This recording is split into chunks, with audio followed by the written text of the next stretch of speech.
Good morning to you, Anthony. So today is the day that Brexit begins. Some say this is actually when the debate starts, 4 years on and three prime ministers down. Yeah, many people think that this is the end. The UK is leaving the EU and forging its own path. But in reality, technically, the British people are beginning on a new journey, I would say, internationally, trying to find their own feet as a sovereign, independent nation without the backing, if you want, of the mighty European Union as a bloc.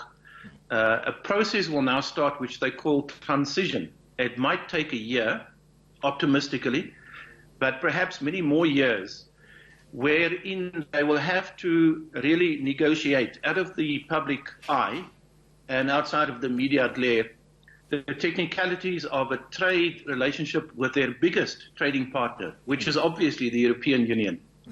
You know, England sells about half of what they make to the EU. So they can't ignore the European Union as a future partner in trade terms. But also politically, you know, I think the British people need to ask themselves, where do they belong? Are they still a firm partner of the NATO alliance with the Americans and the Europeans? Or do they see themselves playing a different role? Yeah. Because after all, although Britain is an island, they are powerful and influential on the world stage. Yeah. They are a member of the Security Council. They are a nuclear power. They use the English language. So in terms of culture, power, intelligence, a former colonial empire, they have influence, and it's for them to work out in the coming years where exactly, as a non-aligned nation, do they want to position themselves. Yeah. Let's have a look at the implications, therefore, for South Africa. We know that there have been negotiations behind the scenes whilst the political wrangling went on in the UK. The UK is one of the key trading partners with South Africa. What are the implications for us? Yeah.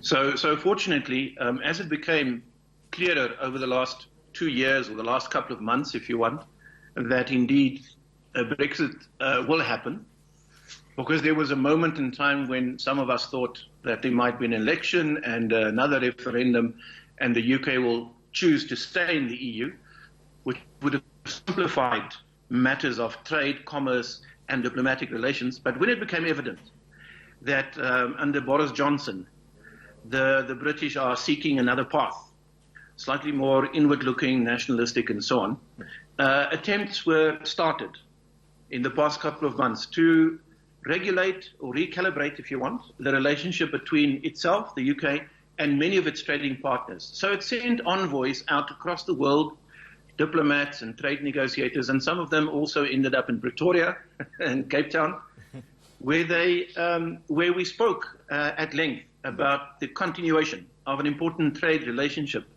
For South Africa, Britain is important because it's an important trading partner, and I think we share a long history. Yeah. And so not only South Africa and the UK, but the Southern African Development Community, SADC, or if you want to be slightly narrower, South Africa and its immediate neighbors.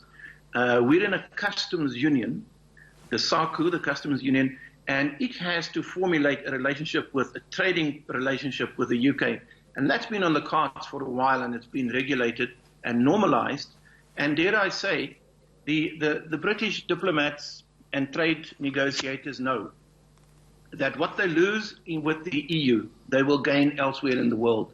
And so, in a twist of history, they quickly ran back to the former colonies to secure those trading relationships. And that is where we are at the moment. Yeah, and very interesting times ahead.